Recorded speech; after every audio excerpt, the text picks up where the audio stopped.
Hi guys, before I welcome you back to another one, I just want to let you guys know of a charity live stream that is happening this Sunday on April 19th. It is MSF for MSF. This charity event was put together by Apollo P13. He has asked me to be a part of this upcoming weekend, and I have agreed to do so. This charity live stream is going to go for 24 hours. It's going to feature some of your favorite Marvel Strike Force content creators. I will be streaming live at 8 a.m. Eastern Standard Time on April 19th, so come check me out that time. Everyone else's time, I'm pretty sure there's a schedule coming out at some point. I just don't have it yet for you guys, but I did want you guys to make you aware of this. This is happening this Sunday. Come check it out, show some love, support some charity. And in case you don't know what MSF stands for, it's basically the French version of what in America we call Doctors Without Borders. And now let's get into the intro of the video. Hi guys, welcome back for another one. I am Mr. Free to Play. That is right, I'm a free to play player, and I give free to play player advice, tips, tricks, and other things. In this video, we are going to go over 5 villains I believe that need a rework in this game to be viable in any mode, not OP, just viable. So guys, if you're ready for it, sit back, relax, and let's get into it.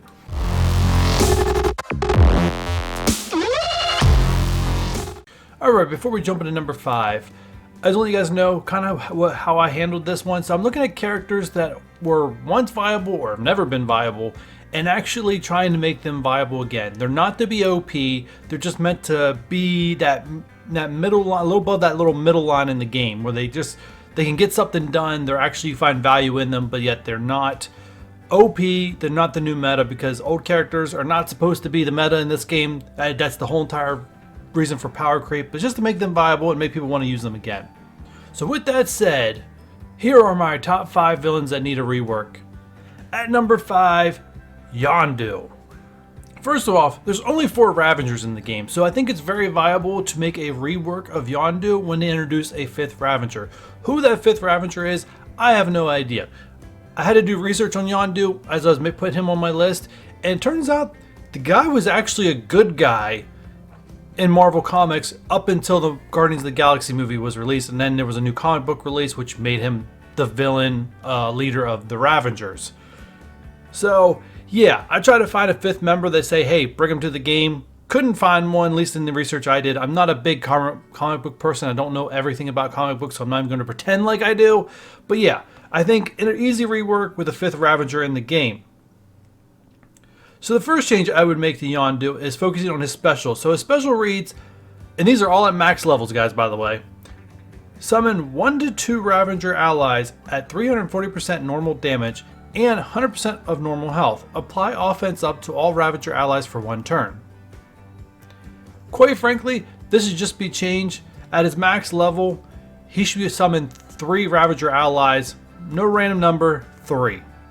His ult, chain to all enemies who aren't stealth for 250% undodgeable piercing. I think this can easily be changed up and be more viable if he adds bleeds, or if you don't want to add bleeds, he can clear up to 2 buffs when he hits them. You know, obviously he's not hitting anyone in stealth, so you know, clearing buffs I think is a good ult. And then his passive, on turn choose 2 random enemies. If they have a positive effect, copy the positive effect to self. Clear the positive effect from the enemy. Ravage allies gain 5% damage. I think here, with a rework, his passive should add he gains 10% resistance per Ravager ally. And as a fact, Yondu's base resistance is not very high in this game. It's actually in the lower half of the game. And those are the small changes I'd make to Yondu to make him more viable. And at number 4, a character that is very annoying but not much of a threat is Nebula. So what would I do to change and make Nebula a little bit better than what she currently is? Well, first off, let's look at her special. Attack primary target for 200% damage plus gain 2 counter. So how would I fix this one up? Her special attack actually does less damage than her basic. So that's one thing I would change. I'd actually probably make it more comparable, increasing her damage to 280%. Plus, not only would she gain the counters, I believe she should also apply disrupt to the enemy, and if it's a tech enemy, 2 disrupts. And of course, all these guys again are at max level. So it takes a T4 investment. T4 investments are rare to come by. Next, her ult. Attack primary target for 320% damage, 60% chance to chain up to 2 adjacent targets for 250% damage, gain to evade, counterattack breaks this chain. Quite frankly, the easiest change here is at level 7 and her max level, it should be changed from 60% chance to chain to 100%. Simple, done, let's move on. Passive. 15% chance to assist when an ally attacks, 15% chance to revive on death, and 10% of max health. One of the things when I was looking up Nebula's wiki page, it seems that she has the ability to heal herself, so why not add 5% regeneration of the character's max health on this turn? Just a simple little small thing, doesn't really add that much, just adds to the more annoyance her survivability, and increasing her special can allow her to actually be a threat, because right now it's like, you tickled me, great job, keep dodging me, I'm eventually going to get you. And that's what I would change about Nebula. Let's move on to number 3. At number 3, a character I don't think has ever been considered anything good is Bullseye. This character definitely needs to hit a lot harder than what he does, but let's look into the things I would change. First off, special. Attack primary target for 230% damage and 25% crit chance. 80% to gain a bonus attack for 190% damage and plus 40% on crit chance. I believe this one can easily be fixed just by switching the crit chance. So I think 40% crit chance should be on the primary, the 25% chance should be on the secondary.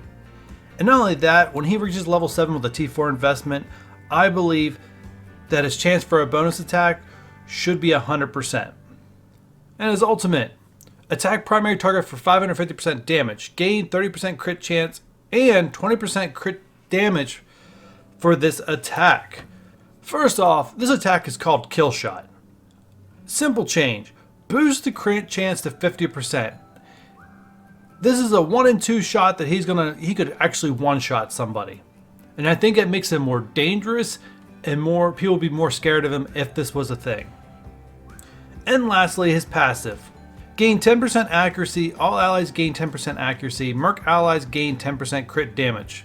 Once again, when I was looking at the Wikipedia on these characters, the thing about Bullseye was it's like he never misses. No matter what object he uses, he always hits his target. That's kind of his ability, you know what I mean? So I think for one thing, Bullseye's, however they want to do it, but his accuracy, either a base stat or you add it to his passive, that he has 100% accuracy. That basically means base characters in the game have 100% accuracy. Characters that never miss have 200% accuracy or who are not affected by blinds.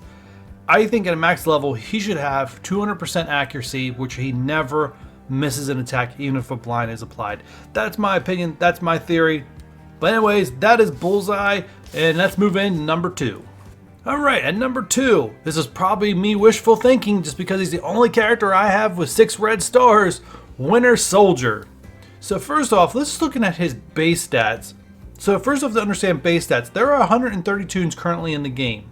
Out of all the characters, Winter Soldier has the lowest resistance, which means on a team, if Crossbones is on the other side of the field and he sneezes, Winter Soldier just caught the flu. That's how weak his resistance is in this game. He's not stopping anything. Any debuff you want to apply to him, he's going to get. He can't stop it. I think that should be changed somehow. I don't think he should have the lowest resistance in the game. He doesn't have to have the top one. He just shouldn't have the lowest. Another rework I believe Winter Soldier should have, he should have a rework to be synergized with Red Skull and part of that Hydra. Red Skull and the Hydra minions, definitely war defense, keep them that way. But I believe Red Skull and Winter Soldier should have like a raid synergy or arena synergy or something along those lines where they actually can cohesively work together. So for this one's gonna be a little different. I'm not gonna focus on his ultimate. I believe his ultimate is already good as is, but let's start with his basic. Attack primary target for 290% damage and 25% piercing. Here's the thing about his basic. He is in the same category as Shield Trooper and Ravager Boomer, but both of them do a higher percent of damage on their basic. So I believe his basic should be erased at least 40% to match that of Troopers. And his special, attack primary target for 200% damage plus apply bleed. 70% chance to bonus attack up to 2 times for 150% damage and 50% chance to apply bleeds. Just like a lot of these original characters before all the new meta characters out, they all have lower than 100% chance to do something, and I believe at max level of T4 investments should be 100%. I think it should be a given 100%. And then his passive, and this is where I think his Red Skull synergy should come in. So basic passive is gain 15% crit chance, apply 10% crit chance to Hydra allies. I believe his crit chance should go up through the roof if he's paired with Red Skull, and just add another 35% crit chance if Red Skull is an ally. The reason why this is totally justified because there's one character out there that has an insane amount when he's synergized with other people. But anyways, I digress. Let's get into number 1. And the character I believe that deserves a rework like ASAP today, because I believe they should be more viable than what they currently are. And they're actually pretty much used as a replacement character a lot of times, but they shouldn't be used that way. Anyways, number 1, Kingpin. So first, let me dive into Kingpin's basic stats. Now remember, 130 tunes in the game. So first off, on the good side, he is actually tied for the highest health in the game, only tied with Thanos. So he has the most amount of health. So Minerva probably loves doing her ultimate to him. Now on the flip side, first off, for a guy that is very, very strong, he actually has the 4th lowest damage base stat in the game. 4th. There's a lot of tunes out there that make no sense to have a higher strength base stat than him. So do I think he should get an increase in damage? Yeah, I mean, he's not really used for his damage, so why not? The armor stat. He is actually one of 2 tunes in this game that have no armor base stat. So now think about all the minions in the game, all the tunes in the game, and Kingpin has no armor. But yet in his Wikipedia page, it says the guy wears a Kevlar vest. Okay, no armor, I guess. So basically what it means, if you guys don't know what armor does, it actually reduces the damage a tune takes on an attack. So the more armor you have, you subtract some of those damage numbers. When you have no armor, you take the full amount of damage that a character puts out.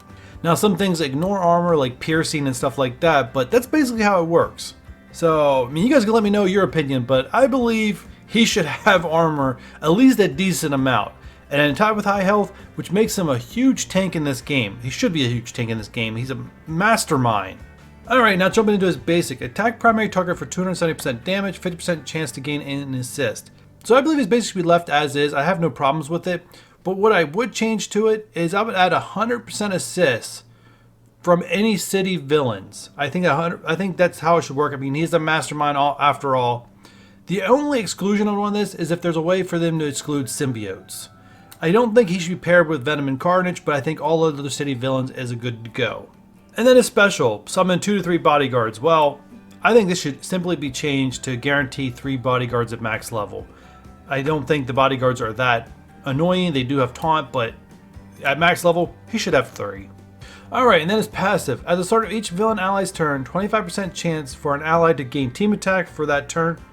I'm okay with his passive being written as is. Other than that, I think it should be switched from that 25% chance from being ally, increase the percentage, and make it city villains, non-symbiotes. I think that would make him more viable and more of a threat. And then the other change or thing that I would add in is, one, he has no ability to block. He's a master, he's great at hand-to-hand combat, so I think he should have a block chance. And I believe at max, it should be 25% chance to blocks, with 5% being added each investment level. And I think that would make him more, one, tons of life, the ability to add some armor, ability to resist, and then have a chance to block, which would make all his things that he does really annoying pain, and it doesn't really take that much change to what his current kit is. But guys, that is my top 5. If there's a villain that I've left out on this list, put it down below. You think he should be on this list that's not on this list? If you think I went too far in anyone's kit, please let me in the comments down below. Didn't go far enough, let me know in the comments down below. Basically anything, let me know down below. And if you guys want this list for heroes, well, just wait till tomorrow, because I'm doing the exact same thing for heroes. You guys will see that tomorrow. With that being said, hit that like button if you like this video. Subscribe if you're new here. And then I will catch you guys on the next one.